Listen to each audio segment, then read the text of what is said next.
everyone? Matt here from Underground Experience, and today I'm interviewing Matt Bolling and Jake Linder of Aberdeen. How's it going? So Going pretty good. How are you guys? We're doing well. We're doing Awesome. good. Glad to hear it. Glad to hear it. So my first question is, there's been a change in the band, and you guys have lost two members, and I think that's a really interesting thing because sometimes that ends bands, but you guys are continuing to press on. I just think that's really cool. So how has the difference in members affected your creativity, and how has it affected the songs that are being put out? I appreciate that. And honestly, it's gotten a lot more fluent, especially with songwriting. Normally I come up with most of the base of what the song is, and I'll do all the parts. And when we had the other two guys, it kind of put a lot of my ideas on hold until we were all together. Or I don't know, it always has been more me and Matt on the writing and recording side anyway, so not a whole lot has changed on that side. But being able to get songs done at the speed that we're able to do it now has been a really, really beneficial part of that. Yeah.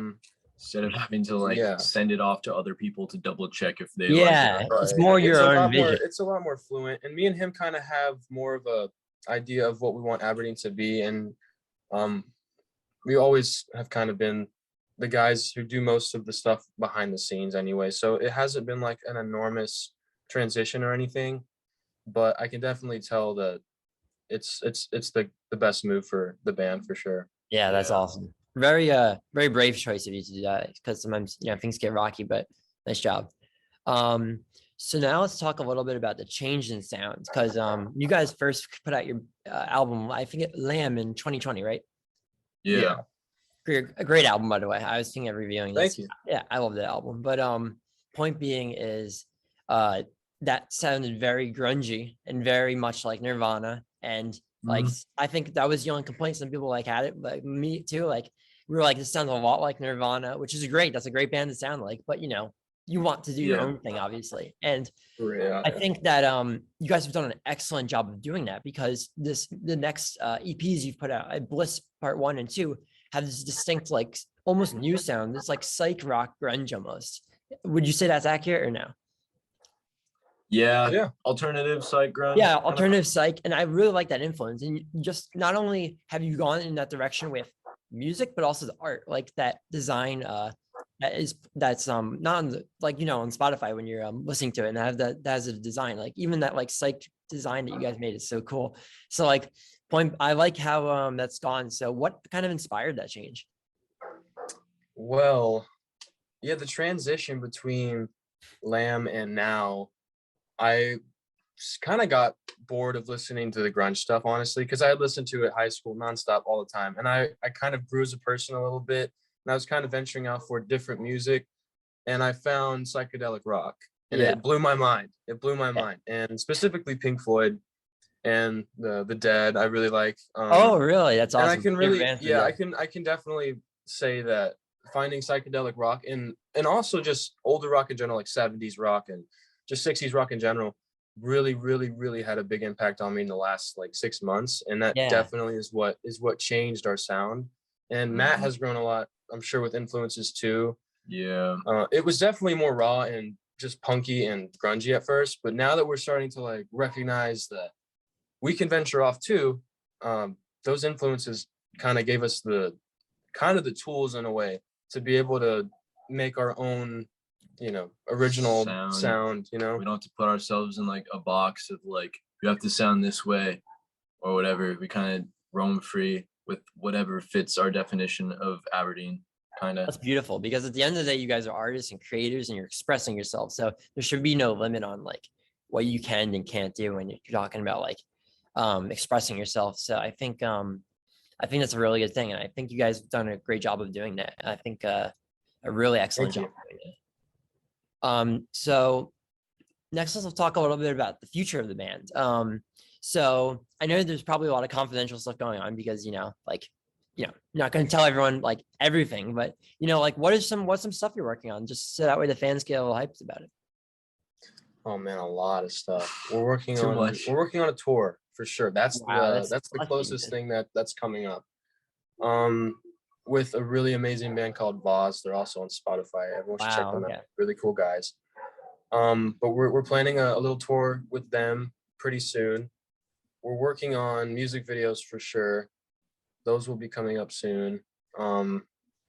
Honestly, just what you would call a rebuild. We're trying to shift from that, okay, this was a hobby high school fun band thing, now to like, okay, we're getting serious about this, and we want to show people that, you know, we're definitely here to make an impact, and that's what we want to do. And we're definitely trying to do things to set us up for success later this year. A lot of big stuff's going to be happening later in the year for sure.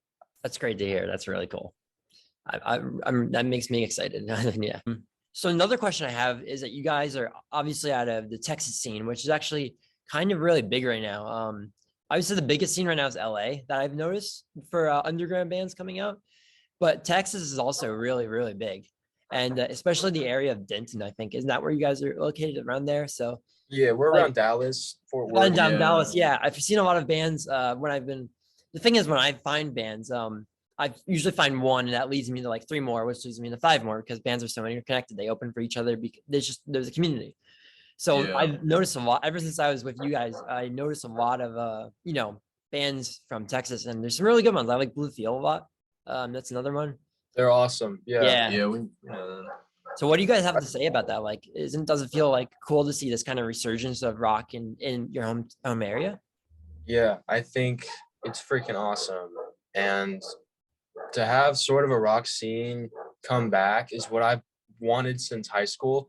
Like while I was in high school, I was like dying to go to Deep Ellum and go to like a punk show, or, you know, where it would be like the 90s again in a way. Because I never got, none of us will get to experience that ever. Yeah, that's so true.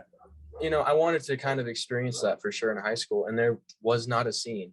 And now to see something brewing that will probably, you know, end up turning into a storm like the size of no other. I feel like rock will come back in a big way. Yeah, not in the way that it did personally in the 90s necessarily, but I think that rock's going to impact our generation in a huge way for sure, especially with all of these little bands coming out of, you know, Dallas, St. Louis, Michigan, you know, all over the country. That are 90s influenced type bands. They're killing it right now, and it's really cool to see. I also find it really interesting that you know like I've heard of like Denton bands, because that's like I'm always in Denton because my girlfriend goes to college there, and like we know some bands in there, and I didn't even know like people from other states even knew. I don't think a lot of people do, but it's kind of my job to know when I'm doing these. Yeah. So like and I just kind of came across that while researching. So so good research. Yeah, thank you. Yeah, appreciate it. My next question is would you like to kind of delve into the song meaning, if there is any, to these songs, the lyrics behind them? What's influencing you now? I know you started out with this really punk rock kind of attitude, very socially aware, that kind of attitude, social issues, that kind of stuff. And now it seems to be more not meaning in a literal sense, but meaning in like a figurative sense, like more of a I'm trying to put it as like more of a informal kind of attitude about it. So what do you have to say about that? So Lamb was kind of it was kind of individualism, pro individualism, not going to comply with, just because the group goes on, I'm not going to go, you know. That's smart. Thinking more independently and more critically of what the group is doing, and is this really just okay because the group's doing it, you know? Yeah, that's smart. We made the transition with what we're doing with Bliss is it's sort of from the point of view of somebody having somewhat of a psychedelic experience. That's also a metaphor for the real world right now. Some people would rather see a false reality that comforts them rather than obtaining the knowledge of the world that scares them. You know, would you rather live in a harsh reality or blissful ignorance? Blissful ignorance. Oh, I didn't even think about that. Oh, wow. That's pretty cool, actually. I didn't think about that. That's cool. I love the term blissful ignorance. Yeah, most of the album is sort of about how, God, most of the world, like with social media, propaganda, everything going on right now that it just feels like the world's moving too fast, does it not? Like every day feels Yeah. like a year. And a lot of that I feel like has to do with these companies and these people in charge trying to make us all feel like we're okay when we're really not. And it's really not, it's really not what's reality. It's we're putting ourselves into bliss and maybe kind of denying what's truly there. And that's kind of what we're trying to say with this album, is maybe think a little bit more about what's really going on. Question everything. Question everything. And what I like is it's almost like it might sound different, but it still has that punk attitude to it. Like it still has that like, and you guys look the part, which is the coolest part also. I mean, you look even more like Kurt Cobain now, which is a very high compliment. But I think that it's really cool the way you're able to bring these messages to light without like you could go full on Rage Against the Machine and just like say call out actual people and like do that direct punk kind of attitude, or you could do what you guys are doing, kind of have these punk attitudes to them, but tied behind metaphor and like really good wordplay. So I think it's really cool to see that. I think explaining a truth to somebody doesn't have near the effect of whenever they figure it out themselves. Yeah. I was actually about to say the same thing. You can't make anybody like think a certain way. No one's gonna like, you cannot convince anybody anything nowadays. You have to give them the tools to think about it themselves and come to their own conclusion themselves. But you cannot convince anybody of anything. You have to put them in perspective. I also like when people can put their own meanings to things, and I like to write my lyrics in that way, that it has more of a personal connection, you know? Sometimes my lyrics make no sense to me at all. But sometimes Matt will say, hey, I like what you said here. And I'm like, interesting. You know what I mean? Yeah. It's so cool the way songs can do that. Like, and any art form really, and the way it's up for interpretation, like it's just so beautiful. It's like someone can find meaning out of something that someone else has like no meaning out of. And that's kind of like a problem just people bring up like modern art and stuff, which some of this stuff is a little ridiculous, but most of the case it's stuff that's actually really true and really good because you have to get your own meaning out of it. And it's kind of interesting to see that. And, you know, I think that music, you know, as an art form is definitely up to interpretation.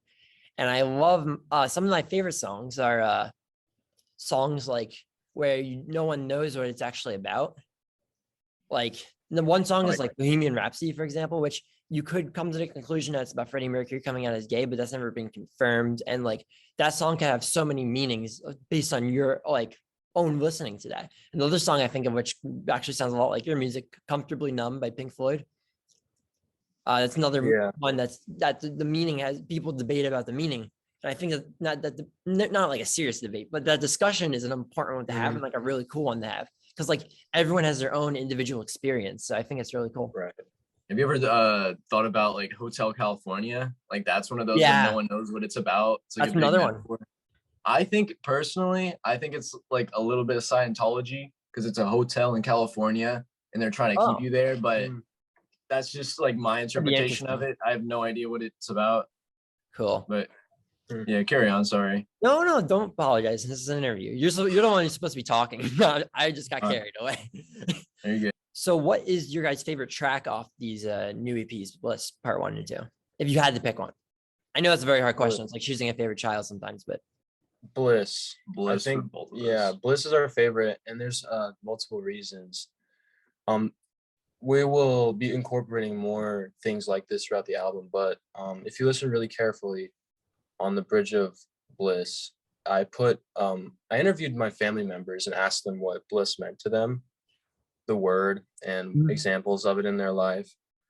And I did this over the phone, and I got my mom and dad's answers, and we put them super quietly in the bridge. And that was really, really special to me, just to have something like that will outlive me and my family to, you know, kind of get my point across. But Bliss is definitely our favorite song that we've ever recorded, right?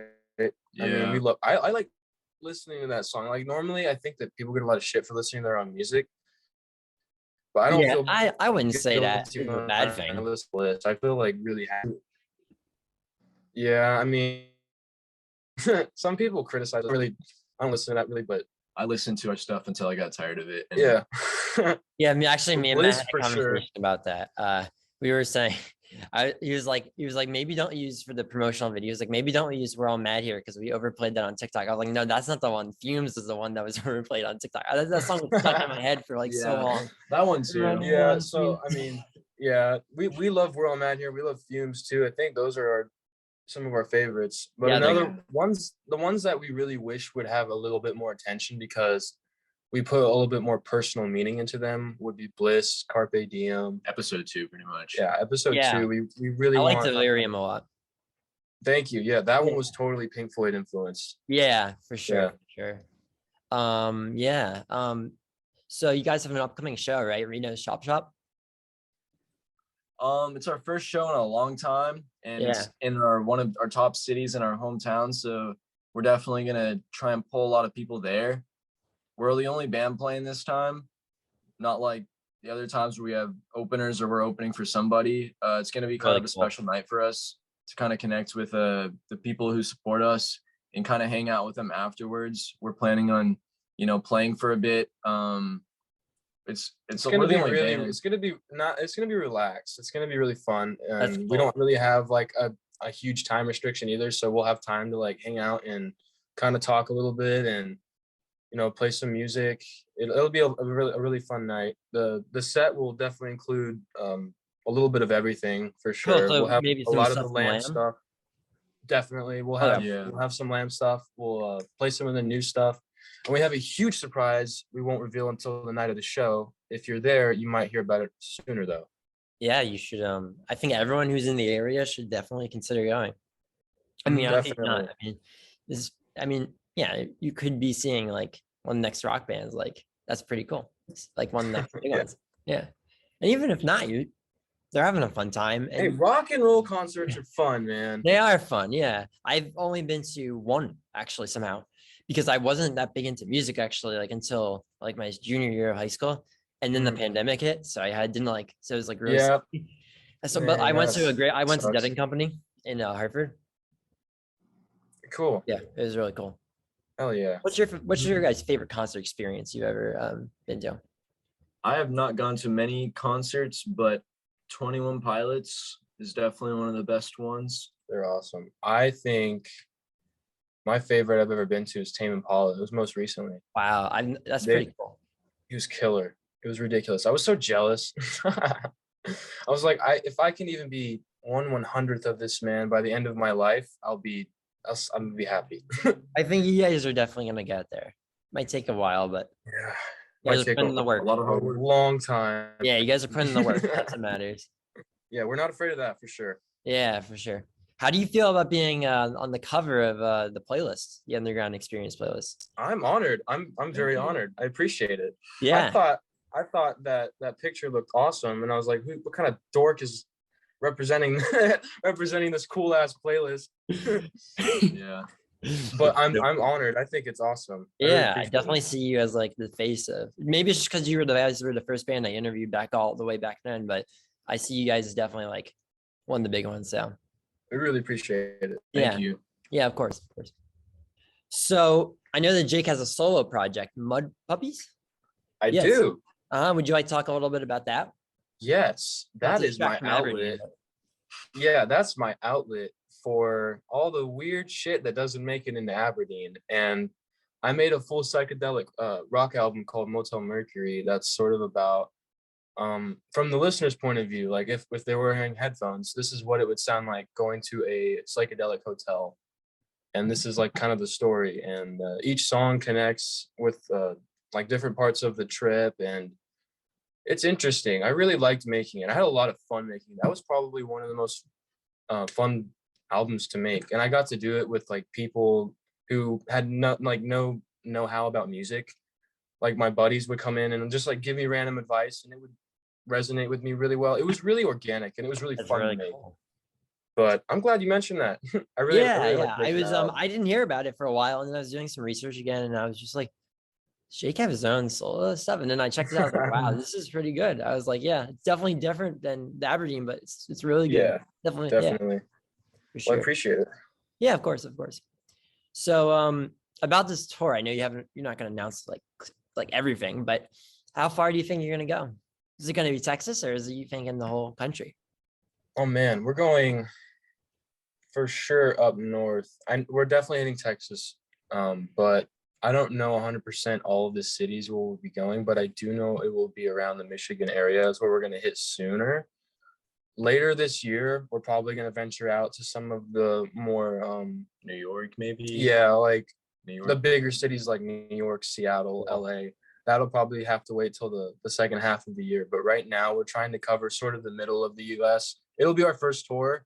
So we can't do anything super crazy considering we're not on a label. We record everything. We do all this ourselves, you know? Yeah, and that was my next question. It's hard to do everything at once, but we're going to do what we can as soon as we can. For sure. Yeah.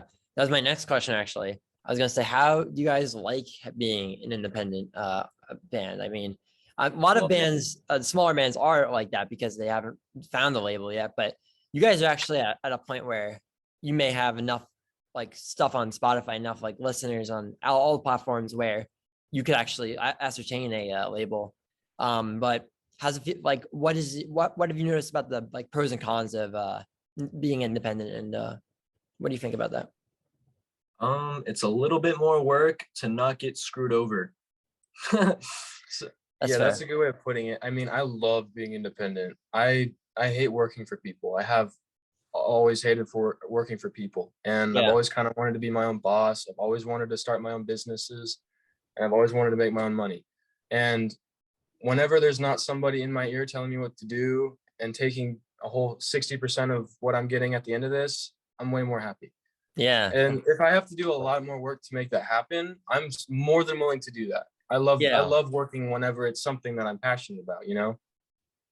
And it's honestly a dream come true that we're even able to do what we're doing right now as independent artists. You know, it's definitely harder to just, you know, get by just doing music nowadays with streams and, you know, live shows being kind of not okay in certain areas of the US.